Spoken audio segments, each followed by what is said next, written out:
No, man. You're not going to do it. Shoot me. Shoot me. Shoot me. Don't even step on now. Do that shoot you. Back up. Back the up. Get down on the ground.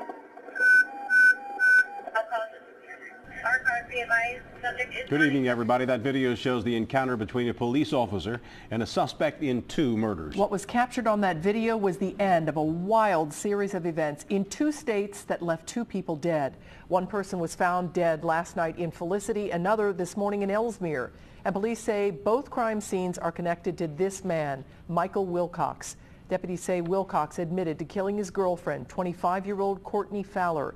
She was found dead yesterday in the home the 2 shared on J. Bolander Road in Felicity. Now, police also think Wilcox likely murdered his best friend, Zach Gilkison, the same day. Wilcox apparently told investigators he was listening to music that was, quote, telling him to do something crazy. It was no easy task bringing down Wilcox. There was a police chase through 3 counties that ended with a tense encounter, as you saw, with a New Richmond officer. Local 12's Brad Underwood sat down with that officer who was face-to-face with Wilcox as the pursuit ended. Brad? Well, good evening, Rob. Officer Jesse Kidder was on patrol last night when dispatch put out the word that a homicide suspect had fled Brown County deputies and he could be heading toward New Richmond. Officer Kidder parked his cruiser on 52 and he waited. Minutes later, he saw Wilcox pass him and began following.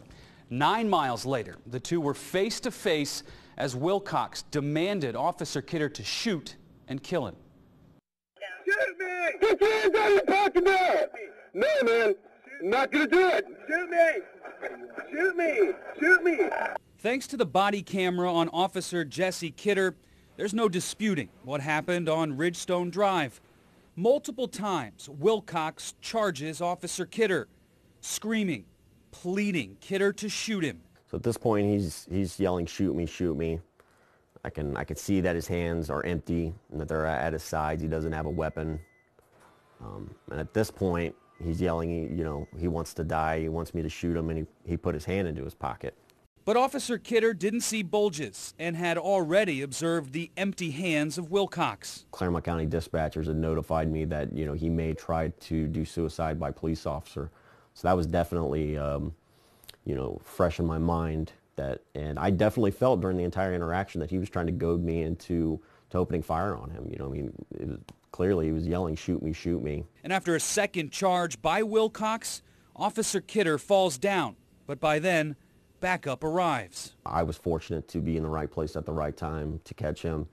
And I didn't know at the time he was also implicated in a second homicide, but I'm glad we were all able to work together and get this individual off the streets. Wilcox was immediately transferred back to Brown County. Now, Kidder is the only officer within the New Richmond Police Department who wears a body camera. It was actually a gift from a family member, Rob. That is a stunning display of restraint by this officer. And it also shows us what they go through and how much they have to think when they're going through these physical altercations. I mean, who knows, what's going through his mind, what's going through Wilcox's mind. He said that camera was given to him after the events in Ferguson in August of 2014.